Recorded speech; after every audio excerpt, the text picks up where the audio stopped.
You keep fulfilling desire and it will keep growing. That is why it becomes almost impossible to conquer them. Very much like the undefeatable demon Rakta Bij.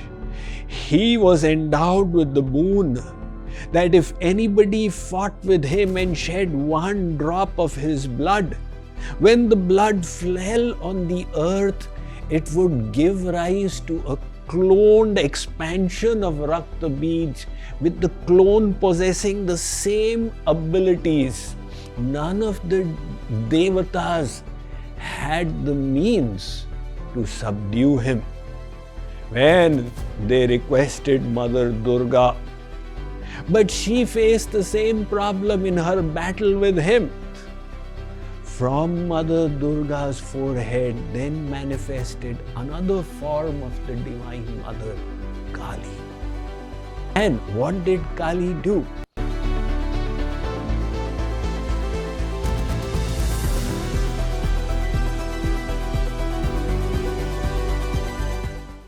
Have you ever pondered about the Manas Rog? Manas Rog means diseases of the mind, which are anger, greed, desire, hatred, etc. In Vedic literature, they are called Shad Ripu, the 6 enemies sitting within. And the Ramayana says, look, one physical affliction brings you down. What about all these mental afflictions? Ek vyadhi vashanar marahi, ye asadhya bahu vyadhi, pīdahi santat jeeva kahu, so kimilahi samadhi. People come to me and say, Swamiji, I could do nothing today. What happened? I was having a toothache. So this 6-foot body got incapacitated with one little toothache. And what about the multiple mental diseases that are affecting us? Consider, for example, anger. We all know it's bad, but can't resist its urges. One wealthy businessman was traveling from New York to Boston by train. And in the dining car, to the waiter, he ordered pancakes and Indian chai. The waiter said, Sir, we do have chai latte on the menu, but not pancakes. You don't have pancakes, said the businessman. Don't you know I'm your wealthiest customer? 20 plus scores of my employees are your passengers every day, and we transport hundreds of tons of freight by your railroad, and you tell me you don't have pancakes. The waiter consulted the restaurant manager, who decided this passenger was important. He phoned up the next station and they made special arrangements for the pancakes. When the train stopped, the pancakes were passed, and the waiter said, Sir, I have great news for you. We have been able to arrange for pancakes. The passenger said, To hell with the pancakes. I would rather be angry. This anger is the enemy within, which we experience but feel helpless in dismantling. The Vedas say, go to the root and understand why it arises, not on its own. The cause for anger is the obstruction of desire. If you create a desire and it is impeded, that obstruction results in the outburst of rage. The desire could be subtle. I need him to change. I need her to be different. Or they could be gross desires of the senses or ambitions of the mind. But the problem of desires does not end there. If they are obstructed, one becomes angry. And if they are fulfilled, it results in greed. Jo pratilabha lobha adhikai. That is why it becomes almost impossible to conquer them. You keep fulfilling desire and it will keep growing. Very much like the undefeatable demon Rakta Bij. He was endowed with the boon that if anybody fought with him and shed one drop of his blood, when the blood fell on the earth, it would give rise to a cloned expansion of Rakta Bij, with the clone possessing the same abilities.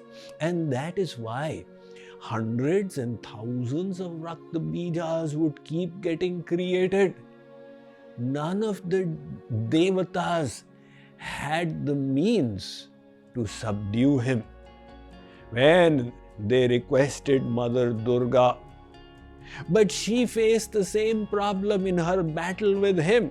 She would shed his blood and it would result in more Rakta Bijas. Finally, the Devatas advised, Divine Mother, you need to ensure that his blood drops don't fall on the earth. From Mother Durga's forehead then manifested another form of the Divine Mother, Kali. And what did Kali do? She was hungry for this demon's blood. As Durga fought with Rakta Bij and the blood would drop, before it reached the earth, Kali would drink it off. And ultimately Rakta Bij got subdued. Kali now had so much of furious momentum that Shivji got worried. She will disturb the earth and the beings around. How do I pacify the mother? Mahadev, Ashutosh Bhoot Bhavan Bhagavan, then came and lay down before her on the ground. Kali put her foot on Shivji. That is why the depiction of that Divine Mother with Shivji below her foot, and she became pacified. Our desires are very much like Rakta Bij. You fulfill one and two arise in its place. If you can vanquish your inner yearnings, Brahma Samushnute, you will become Brahma Swarup. The Bhagavatam states, Vimunchati yada kaman manavo manasisthitan tarhyeva pundarikaksha bhagavatvaya kalpate. Bhagavatvaya, you will become God-like by achieving this one success of desires. Yo na kamayate kinchit brahma bhuyaya kalpate. The Mahabharata is saying exactly the same thing. Those who are free from desires have achieved a God-like nature. So let us find out why desires arise within us. What is the root cause of it all? The Bhagavad Gita says, Sangat sanjayate kamah kamat krodho. Look, the cause of desires is attachment. Attachment means the clinging of the mind. Wherever your mind has started clinging, whether it be your family members, status, prestige, power, objects of the senses, then those desires arise in your mind again and again. And once you fulfill the desire, it results in greed. And if you don't fulfill it, it results in anger. One sadhu appeared in the court of a king. The king very respectfully welcomed him, made him sit on a high pedestal and said, Mahatma Ji, how can I serve you? The sadhu said, O king, I am a renunciant. I have got my renunciance pot. Please fill this with a few gold coins. The king said, Maharaj, I've got treasure chests full of gold. You ask for just so little, it shall be done. He asked his servants, fill up the sadhu's pot. They kept on pouring swarn mudras into it, but no matter how much they filled, those swarn mudras would disappear, leaving the pot empty as before. Ultimately, the servants and the king admitted defeat. Maharaj, we were unable to fill this pot. What is the secret of it? The sadhu said, O king, this is the human heart, which is never satiated. The more it has, the more it wants. Such is greed, lobh. But the root cause of lobh is desire. And the root cause of desire is attachment. When we are attached, desires arise. When you fulfill them, you experience greed. And on obstructing them, you experience anger. If we could give up attachment, the problem would be solved. So let us try and understand, why do we become attached? Everybody is attached to different things. Somebody is attached to alcohol, somebody is attached to cigarettes, so on and so forth. Now comes the spiritual secret. Against contrary notion, attachment is not because of intrinsic qualities of something. Like an alcoholic, their mind clings to that dirty fluid, the liquor. You offer them something aromatic, fresh fruit juice.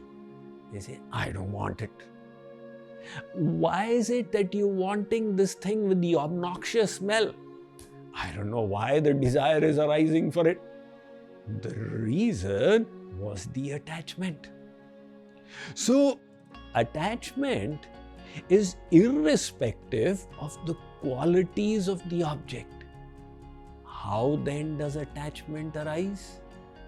Understand this fundamental point. Dhyayato vishayan pumsaha sangasteshu pajayate. Arjun, says Sri Krishna, whenever you repeatedly contemplate happiness, your mind will become attached. Your own revision of the thought, there is happiness there. Maja aayega. This will give me so much of pleasure. That kind of contemplation results in the mind's clinging.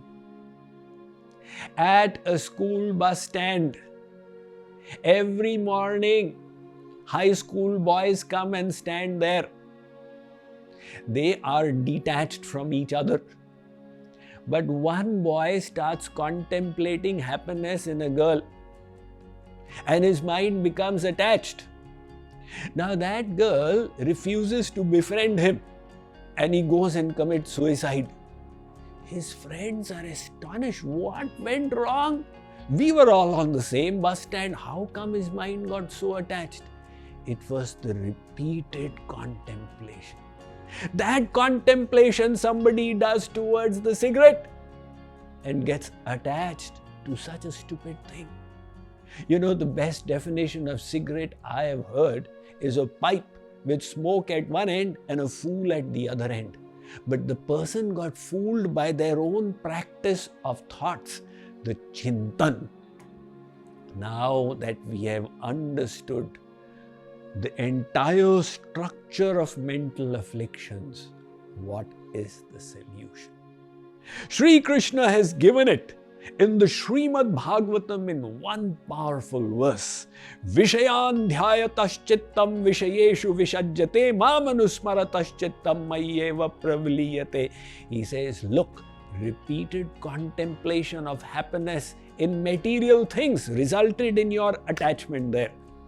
Now repeatedly contemplate happiness is in God, and your mind will become attached to God. When your mind is attached to the all-pure, you will aspire noble desires for knowledge, for service, for bhakti. And this will set you off on the auspicious path.